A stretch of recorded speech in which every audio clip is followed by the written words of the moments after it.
Yo yo yo yo yo yo.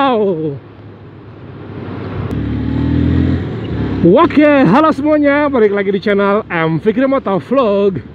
Selamat datang. Nah, di video kali ini saya akhirnya membuat konten lagi. Ya, jadi teman-teman, mohon maaf ya. Udah mungkin hampir 2 bulan nih saya tidak membuat video di channel M Fikri Motovlog ini. Nah, karena kan saya terakhir itu ngupload di bulan November ya. Yang video terakhirnya itu adalah saya mengganti shock breaker si Bison yang belakang menggunakan shock breaker orinya lagi.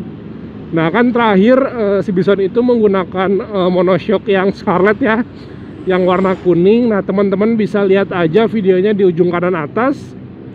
Nah, namun setelah itu saya mengganti monoshock si Bison menggunakan monoshock yang ori lagi gitu.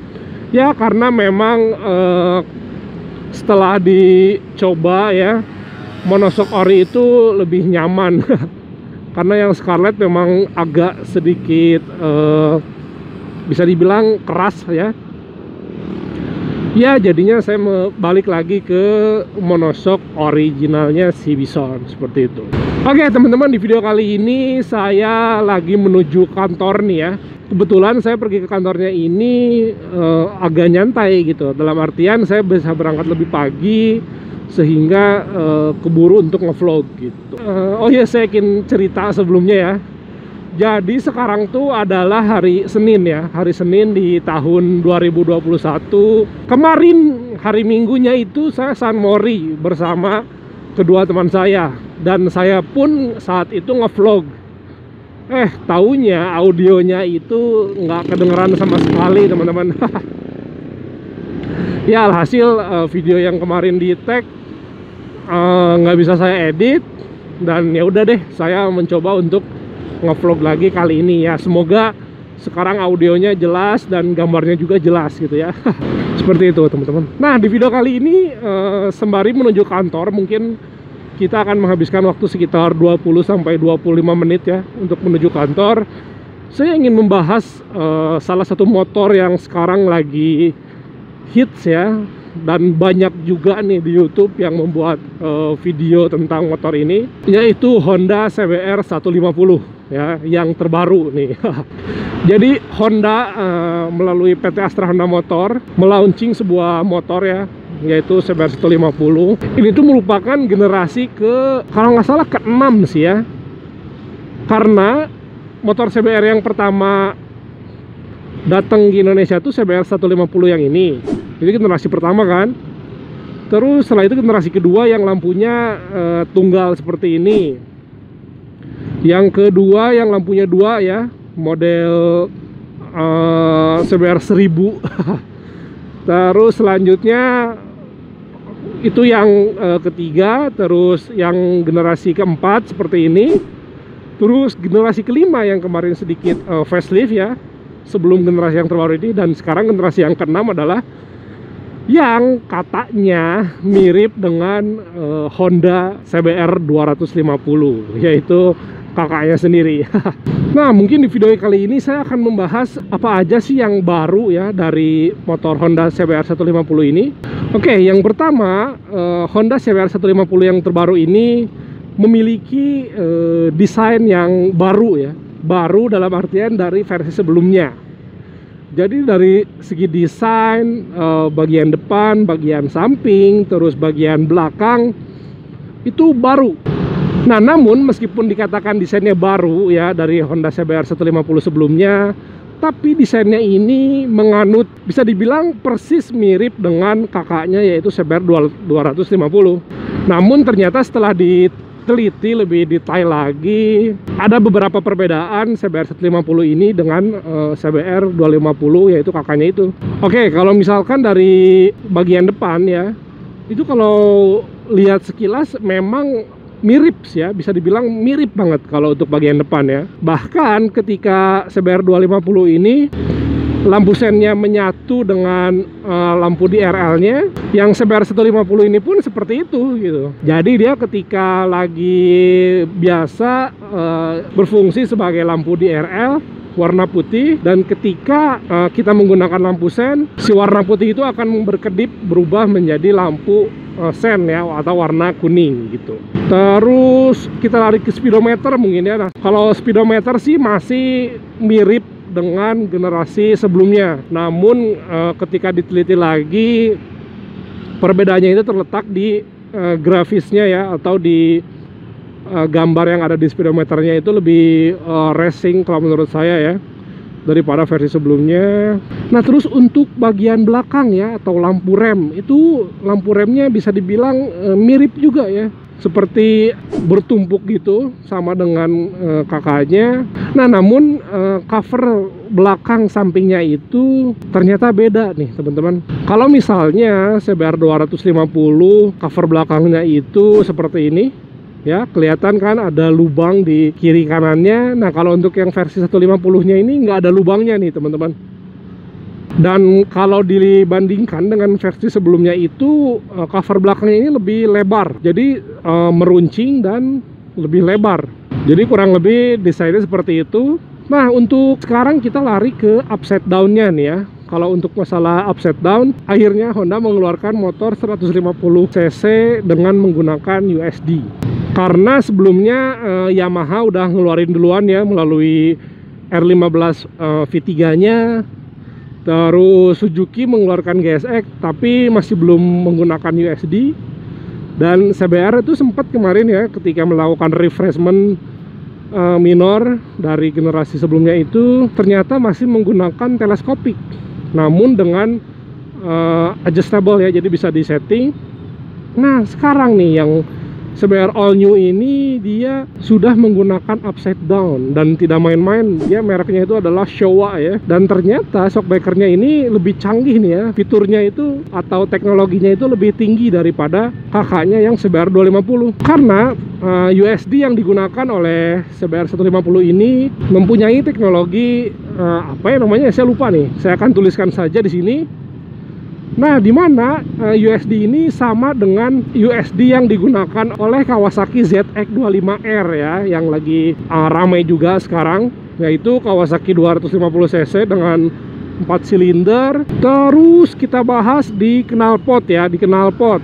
Kalau urusan knalpot ini desainnya sekilas masih mirip dengan generasi sebelumnya, dan dia berbeda dengan CBR 250. Kalau misalkan CBR 250 itu knalpotnya seperti bertumpuk gitu ya, jadi ada perbedaan di desain knalpotnya. Untuk CBR 150 yang sekarang, si tangkinya itu menggunakan kondom teman-teman, atau berbahan plastik ABS ya. Kalau misalkan CBR yang sebelumnya itu menggunakan berbahan plat, nah sekarang dia menggunakan kondom gitu. Nah, mungkin teman-teman ada yang aneh gitu ya, atau merasa kurang puas gitu, kenapa kok tangkinya bahannya bukan plat ya, malah kondom. Nah teman-teman, berdasarkan pengalaman yang saya alami ya selama 10 tahun menggunakan si Bison ini, kebetulan si Bison ini tangkinya masih atau menggunakan tipe kondom ya. Jadi di balik tangki si Bison yang besar aduhai ini di dalamnya itu ada tangki bensin yang bentuknya ya seadanya gitu. Yang penting didesain untuk bisa menampung 12 liter bahan bakar. Nah, tapi menurut saya ketika tangki motor menggunakan kondom seperti ini lebih aman sih kalau menurut saya. Jadi misalkan kalau tangki menggunakan bahan kondom itu, kalau misalkan kita amit-amit ada crash ya, atau jatuh misalkan, terus jatuhnya itu kena tangki ya, paling si tangkinya itu pecah. Dan kalau misalkan pecah yang kiri atau yang kanan, ya udah tinggal ganti di bagian partnya itu aja, dan bakal lebih murah juga. Coba bayangkan kalau misalkan tangkinya itu dari bahan plat. Seperti teman saya nih ya, dia punya tangki punya motor Mega Pro, Honda Mega Pro. Terus kan kalau Mega Pro itu tangkinya dari bahan plat ya. Terus katanya nggak sengaja motornya jatuh dan kena bagian tangkinya. dan saat itu juga langsung penyok gitu. Ya, dan kalau udah penyok kayak gitu sih ngebenerinnya repot ya.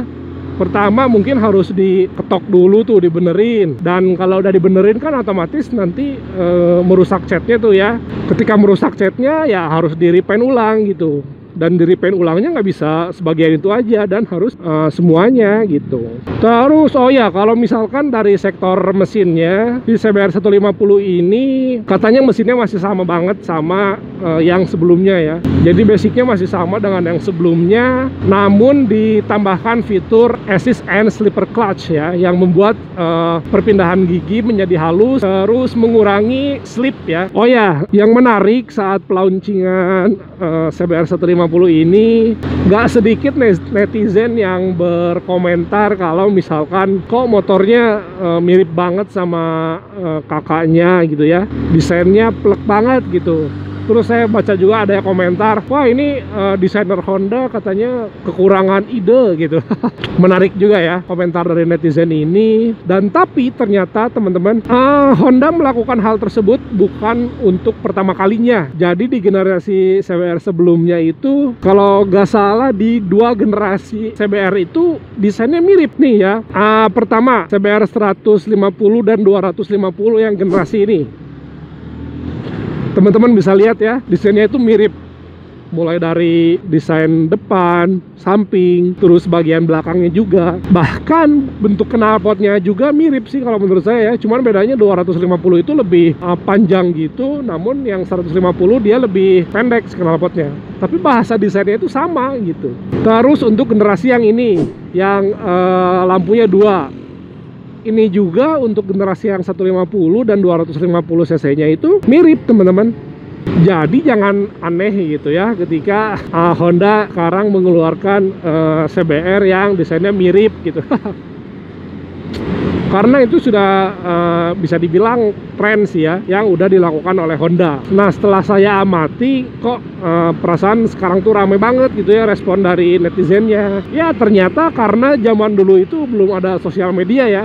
Jadi mungkin zaman dulu itu ketika Honda launching motor baru, terus kita merasa desainnya kok sama gitu. Pada saat itu kita hanya bisa mengucap di dalam hati aja gitu ya, nggak bisa menuliskan dimanapun gitu. Ya alhasil komentar-komentar itu hanya di masing-masing netizen pada saat itu gitu. Nah namun di tahun 2021 ini, yang tentunya dimana sosial media sudah merajalela ya, dunia internet, alhasil ketika ada sebuah produk di launching gitu, kita bisa berkomentar sesuka hati kita gitu.